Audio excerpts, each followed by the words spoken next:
Let's get deeper into the search for these girls and the broader fight against Boko Haram. Let me turn to Nii Akuetteh. He's executive director of the African Immigrant Caucus. Nii, you and I have talked about the abduction of these girls a number of times now. So this young girl, Amina, either escapes or is freed with the help of her captor. Where is she? Why can't anyone find her? And if it's really true that the Nigerian government is trying to protect her from Boko Haram, a lot of people say this is actually about protecting her from the cultural stigma of having been kept for 2 years, having a baby out of wedlock. Your thoughts, sir?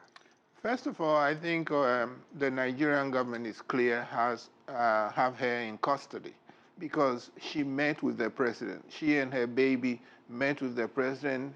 They had a she had a press conference. So they took ownership of her. So clearly she's in their custody. The fact that they are not producing her publicly, that raises questions. My thinking is that, of course, they want to debrief her. They want to get any information at all they can from her that will help them locate people. Now, as for the excuse that they are giving, frankly, I find that a little hard to believe. What excuse? Which is that they are protecting her from Boko Haram. From Boko Haram. I mean, and certainly if they are doing that, her family is not Boko Haram. Her brother, her aged mother, her uncles, they should be able to see her, and they are complaining that they haven't. So I think the government needs to do a little better job of explaining why they are keeping her, and they need to share her information and even let the family see her. That's my personal opinion. So talk to us about the rest of these young girls and the government's effort to find them. Clearly, it has not been very successful. No, it hasn't. No, it hasn't. And because I live in Washington, you know, when this happened over 2 years ago, it was big. I mean,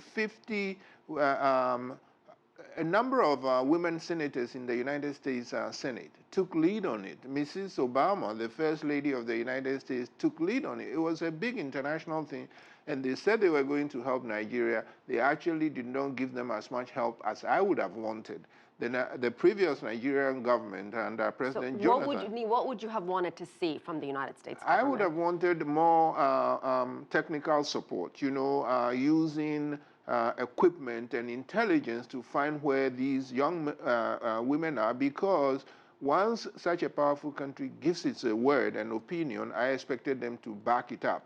But it looks like a number of people want to use the publicity and then gain what they can from it and move on. So I'm not satisfied with the effort, but it has to be kept up because 217 of them are still under capture. So what is the role of the African Union here? Well, I think, of course, the African Union has to take responsibility for it, but the way they work, even on an issue like this, even if it crosses borders, and Boko Haram now is in about four countries, Nigeria, Niger, Chad, and Cameroon, and so, but the African Union gives the lead to the regional organization.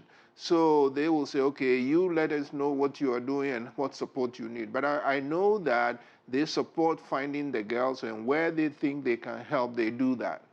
Do you think these girls are still alive?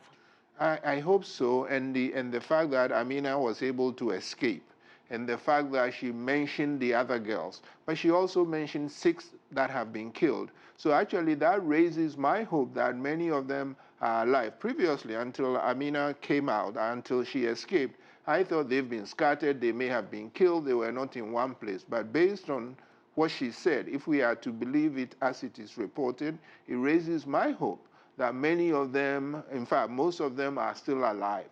We should also add that their abduction triggered a major social media campaign. Precisely. Bring back our girls. Yes. Nii Akuetteh, thank you so much, sir, for your time. Thank you for having me.